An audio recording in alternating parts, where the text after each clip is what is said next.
Mi vida por Yeshua de Nazrat. Cartas a mi amada esposa Miriam. Autora María Medina. Voz Salvador Corazón. Capítulo 37. En la sinagoga de Nazrat. Había comenzado ya a enseñar en nuestro pueblo, a curar a los enfermos, a escuchar a todo aquel que me lo pedía. Había mucha necesidad de amor, de consuelo. Había que erradicar muchas de aquellas ideas y pensamientos que habían condenado a los hombres a vivir enfermos, a sufrir, a aceptar la esclavitud impuesta por los gobernantes, tanto políticos como religiosos, a creer que ellos no tenían derecho a la felicidad, a vivir con comodidades, con alegría, con respeto, con paz, porque muchos pobres hombres y mujeres desconocían por completo la auténtica realidad de la fuerza de un ser humano, del valor que el Padre ha puesto en sus almas y vivían resignados a arrastrar la carga de sus vidas sin luz, en muchas ocasiones conformándose con sus tristes experiencias. Estos conceptos les habían sido inculcados desde siempre por estos poderes que, como os digo, pretendían someter a sus hermanos, hacerles creer que apenas tenían derecho a respirar, que el único motivo de su vida era subsistir, era obedecer las órdenes de sus amos, programas mentales que les habían sido inculcados desde siglos atrás y que nuestro pueblo había arrastrado continuamente, llegando a ser esa su única verdad, llegando a aceptar que sólo eran eso, animales de trabajo, fieles servidores de unos tiranos de toda especie. Y el sufrimiento que imperaba en Israel era muy alto y, entre otras cosas, vine para terminar con eso, para despertarles, para llevarles esperanza, conocimiento y libertad. Había mucho trabajo que hacer, había muchos seres a los que sanar, física y espiritualmente, sobre todo. Pobre humanidad engañada, sometida y anulada, para vivir de su luz. Pero la hora del final de esto había llegado y aunque yo sabía que mi trabajo era el de un titán, lo acepté porque mi alma de guía, de cuidador y amador de la tierra, no podía negarse a aceptar este siguiente esfuerzo. Y en Nazrat comenzó mi lucha contra la oscuridad y ya me conocía bastante gente porque yo hablaba en todas partes, en los campos, en las placitas y en nuestra pequeña sinagoga, porque aunque por algunos se haya dicho que cuando era niño mi pueblo era tan pequeño que no tenía sinagoga, no es cierto. Nazrat era pequeño, sí, pero siempre tuvimos un lugar para podernos reunir, para leer las Escrituras y enseñar a nuestros pequeños y mayores. No solo venían a escucharme los más cercanos, sino todo aquel que pasaba por el pueblo, o que incluso venía exprofeso para hacerlo. Las distancias entre los pueblos y aldeas de la Galilea no eran grandes y estábamos acostumbrados a viajar con frecuencia. Es cierto que en aquel tiempo había muchos rabinos que enseñaban y comentaban las Escrituras, cada uno a su manera y según su interpretación, y que muchos de ellos también utilizaban el mismo método que yo, que era desplazarme por los pueblos. Ellos tenían también seguidores, pero nuestro movimiento surgió con mucha fuerza y pronto muchos de los que acudían a escucharlos, a ellos, se añadían al grupo de nuestros discípulos. Los hombres de cada lugar tenían la posibilidad de elegir a unos o a otros rabinos, según su mensaje, según sus palabras, según su capacidad de llegar hasta ellos, y escogían. Aunque mis ideas eran nuevas y aunque ya desde el principio enseñaba de una manera atrevida, rompedora e inusual, la curiosidad podía más que el modo habitual al que estaban acostumbrados todos a leer las Escrituras.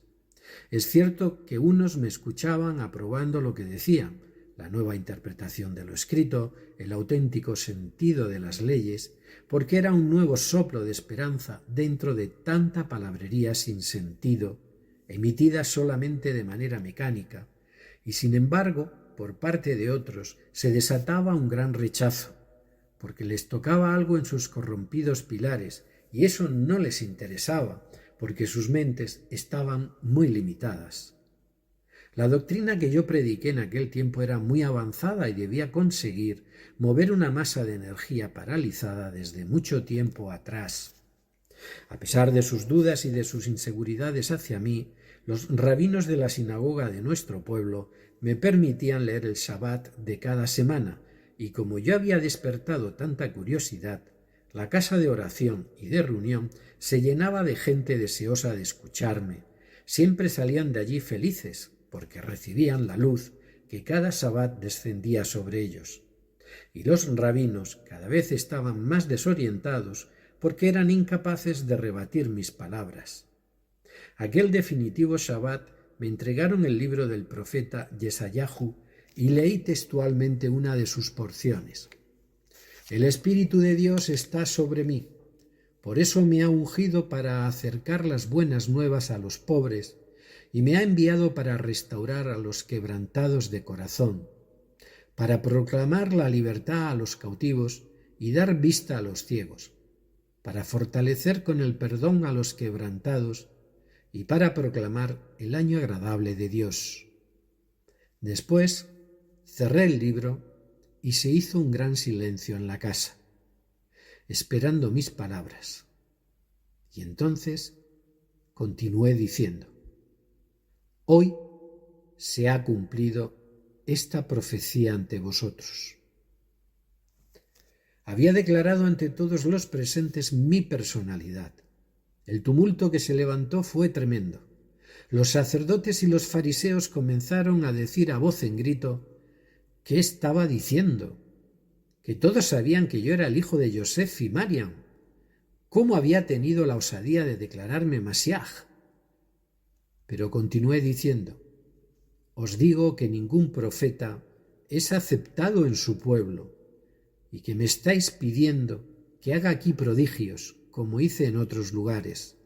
Pero aunque en este lugar haya mucha necesidad, la luz del Padre será enviada a otros lugares extraños, porque vosotros no estáis aceptando la palabra de Dios, no estáis aceptando lo que os acabo de desvelar. En aquel momento estaba profetizando lo que iba a suceder desde aquellos días, estaba anunciando y confirmando lo que realmente iba a pasar, que yo no iba a ser entendido ni aceptado por todo mi pueblo, y que mis palabras, mi vida y enseñanza habrían de extenderse por otras tierras extrañas para que así pudiera llegar a toda la humanidad, tal como había sido profetizado también por muchos justos. Entonces se desató una furia tremenda. Todos se levantaron amenazándome con los puños. Los que hasta entonces habían creído en mí estaban callados y perplejos. Lo primero, porque no esperaban semejante noticia, y lo segundo, porque se asustaron al ver la colérica reacción de los hombres religiosos de nuestro pueblo y de otros lugares. Me cogieron por los brazos, me sacaron de la sinagoga y me llevaron hasta un lugar que estaba en las afueras de Nazrat, con la sana intención de castigar al blasfemo que se había atrevido a declararse ante todos el Masiaj. Recibieron aquellas palabras con un escándalo y una repulsa tal que sólo se les ocurrió, cegados, terminar conmigo. Una vez más, pues ya habían sido muchas las que otros lo intentaron.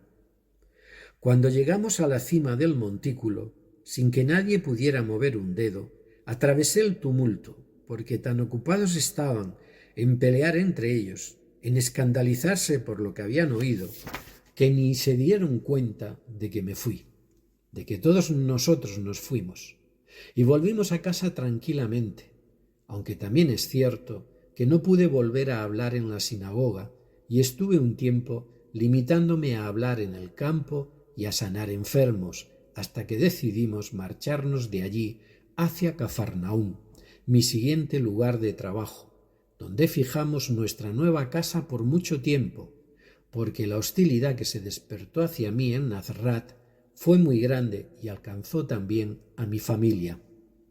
Me negaban el saludo, se reían de mí, me miraban con recelo, y no solo a mí, sino también a todos vosotros, e incluso a mi madre y hermanos.